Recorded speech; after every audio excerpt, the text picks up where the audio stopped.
أعوذ بالله من الشيطان الرجيم بسم الله الرحمن الرحيم رب اشرح لي صدري ويسر لي أمري واحلل عقدة من لساني يفقه قولي صدق الله العظيم الصلاة والسلام عليك يا رسول الله الصلاة والسلام عليك يا حبيب الله الصلاة والسلام عليك يا سيد الأولين والآخرين والحمد لله رب العالمين.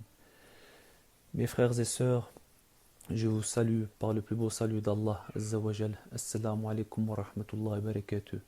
Que la paix et la bénédiction d'Allah soient sur nous.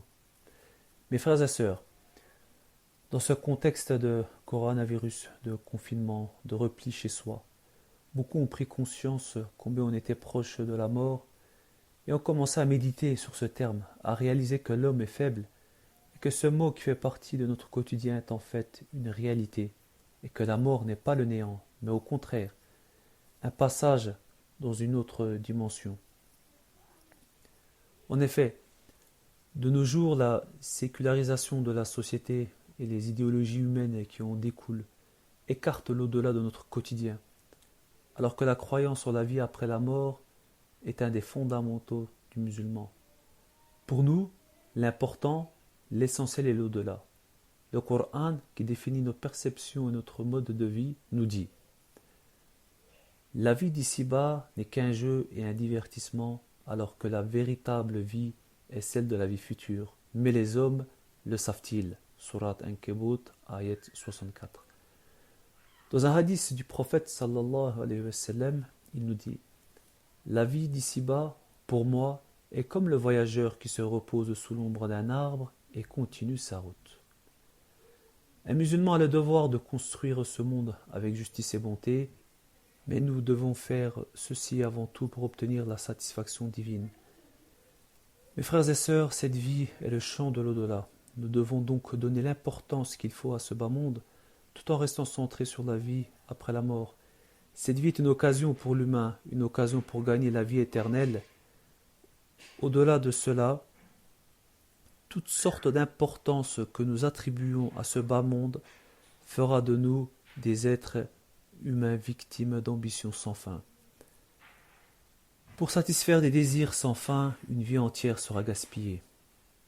Selon Yunus Emre, l'un des plus grands sages de l'Anatolie, ceux qui se soucient de ce bas monde auront des problèmes comme la grandeur de ceux-ci. Mes frères et sœurs, le remède contre la sécularisation de la société, source de conflits individuels et sociétaux, est de prendre conscience que cette vie est éphémère. À ce propos, le prophète sallallahu alayhi wa sallam nous conseille: rappelez-vous de la mort qui est destructeur des plaisirs.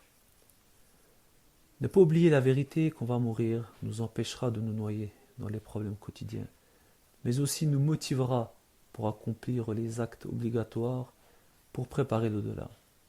Allah nous dit que ceux qui n'ont pas cru diront le jour du jugement: hélas, si seulement j'avais accompli des bonnes œuvres pour ma vie future. Mes frères et sœurs, n'ayez pas peur. Faites le maximum de bien autour de vous et donnez aussi priorité à l'éducation religieuse de vos enfants qui, le jour où vous mourrez, feront des invocations sur vous.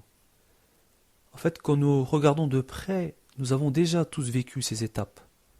Et oui, avant de naître dans ce bas monde, nous étions tous dans le ventre de notre mère. Au bout de 4 mois, Allah Ta'ala Azza wa Jal envoie un ange qui insuffle l'âme. Nous étions vivants durant quelques mois. Mais qui s'en souvient? Personne. Ce sera pareil pour le passage dans l'autre monde. Avant de mourir, surtout, concentrez-vous sur ces 3 choses. Une aumône continue, une science dont les gens tirent profit, ou un enfant pieux qui invoque pour le défunt. Mes frères et sœurs, qu'Allah Ta'ala Azza wa Jal nous pardonne de nos péchés et surtout qu'il nous sauve du châtiment de la tombe. Mes frères et sœurs, prenez soin de vous. À bientôt. Assalamu alaikum wa rahmatullahi wa barakatuh.